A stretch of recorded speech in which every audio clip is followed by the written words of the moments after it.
গাজীপুরের কালিয়াকৈর সফিপুরে ঘনবসতিপূর্ণ এলাকায় আবদুল্লাহ নূর বেকারির মালিক শাকিরুল ইসলাম নিয়মনীতি তোয়াক্কা না করে ঘরে ওঠা আবদুল্লাহ নূর বেকারি কারখানায় বিষাক্ত কালো ধোঁয়া ও বজ্রে অতিষ্ঠ হয়ে উঠেছেন স্থানীয় বাসিন্দারা।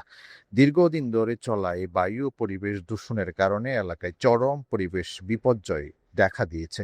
স্থানীয় বাসিন্দাদের মধ্যে শ্বাসকষ্ট, অ্যালার্জি ও কাশি সহ নানা জটিল রোগ ব্যাধি ছড়িয়ে পড়েছে। সরেজমিনে পরিদর্শন এবং স্থানীয়দের অভিযোগ থেকে জানা যায়, কালিয়াকৈরের সফিপুর এলাকায় অবস্থিত ভিআইপি মিষ্টান্ন ভাণ্ডারের মালিক আনন্দ এবং আবদুল্লাহ নূর বেকারি কারখানাটি অস্বাস্থ্যকর পরিবেশে তৈরি হচ্ছে মিষ্টি এবং বেকারি পণ্য পরিবেশগত ছাড়পত্র ছাড়াই উৎপাদন কার্যক্রম চালানো হচ্ছে। কারখানাটির চিমনি দিয়ে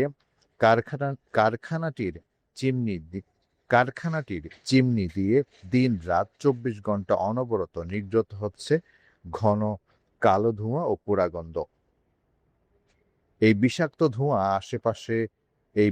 ধোঁয়া আশেপাশের বাড়িঘর, গাছপালা ও ফসলি জমিতে ছড়িয়ে পড়ছে। এলাকার বাতাস এতটাই ভারী হয়ে উঠেছে যে ঘরের দরজা-জানালা বন্ধ করেও নিস্তার পাচ্ছে না সাধারণ মানুষ। সবচেয়ে বেশি ঝুঁকিতে রয়েছেন কোমলমতি শিশু ও বৃদ্ধরা। এলাকাবাসীর দাবি, প্রশাসনের মাধ্যমে দ্রুত এর ব্যবস্থা চাই। আপনার কাগজপত্র কি আছে পরিবেশ অধিদপ্তর বা ভোক্তা অধিকারের? কাগজ আমার করে নেই। আপনার দোকানের নাম কি? দোকানের নাম মিষ্টির নাম আছে সাদের খনি এমনিতে শাহাদাতপুর। সাদের খনি। আর এই যে মাছি পড়ে রয়েছে মিষ্টির মধ্যে, এই ব্যাপারে আপনি কি জানেন?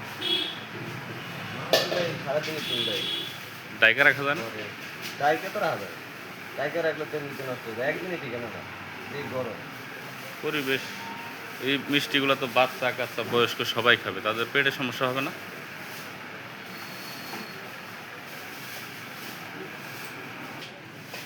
জসিম উদ্দিন খানের পাঠানো তথ্য ভিডিও চিত্রে PIB ৭১ টিভি।